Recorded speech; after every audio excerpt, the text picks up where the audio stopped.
Our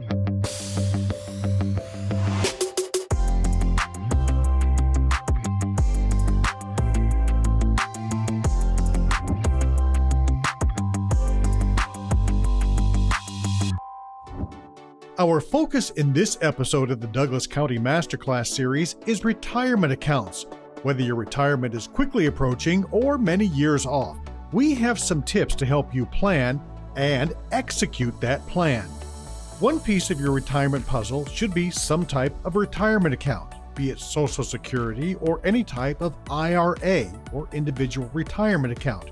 These can take many forms, with the ultimate objective to help you reach your financial retirement goals.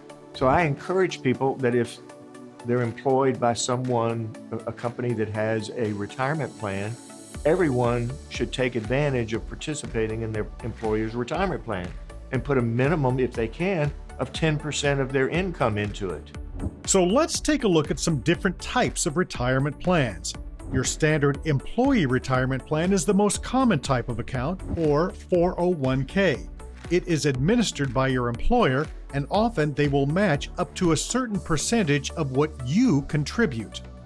The matching portion, I think, is very, very important, because if there is any match, no one should put in less than the match, because that's free dollars, right? So you can get the company match plus whatever capital appreciation or gains that you get in the market. So, I always encourage people, if you're putting in 2% and your employer matches 4%, you got to put in 4%.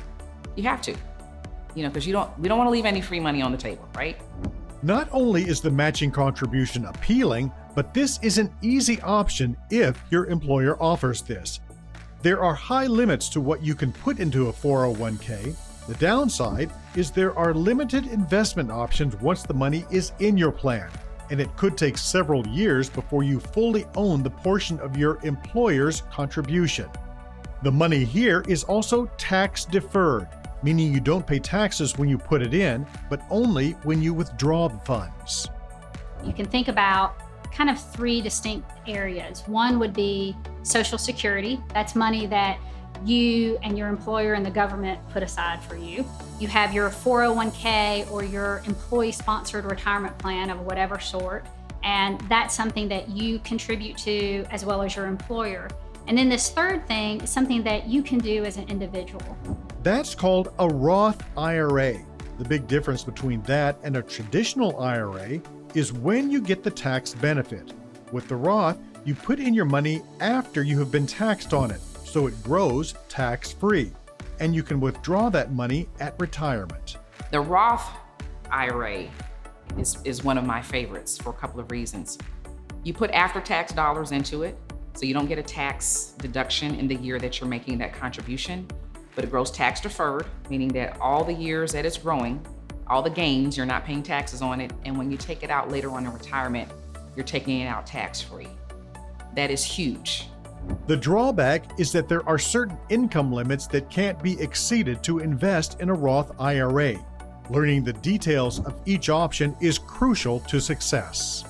Most of my clients invest in what we refer to as qualified accounts, IRAs, retirement accounts, where inside those accounts, it makes no difference because you don't get taxed on anything in there.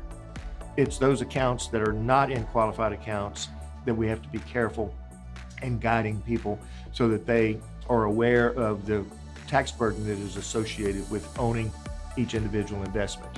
There are also various IRAs for business owners with no employees or the self-employed, and another one for a business with fewer than 100 employees.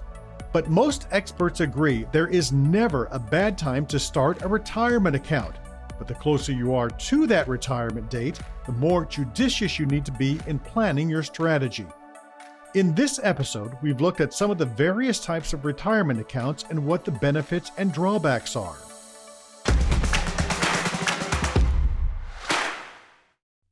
Want to dive a little deeper into financial literacy and improve your financial future? Take part in free online learning through the University of West Georgia Center for Economic Education and Financial Literacy.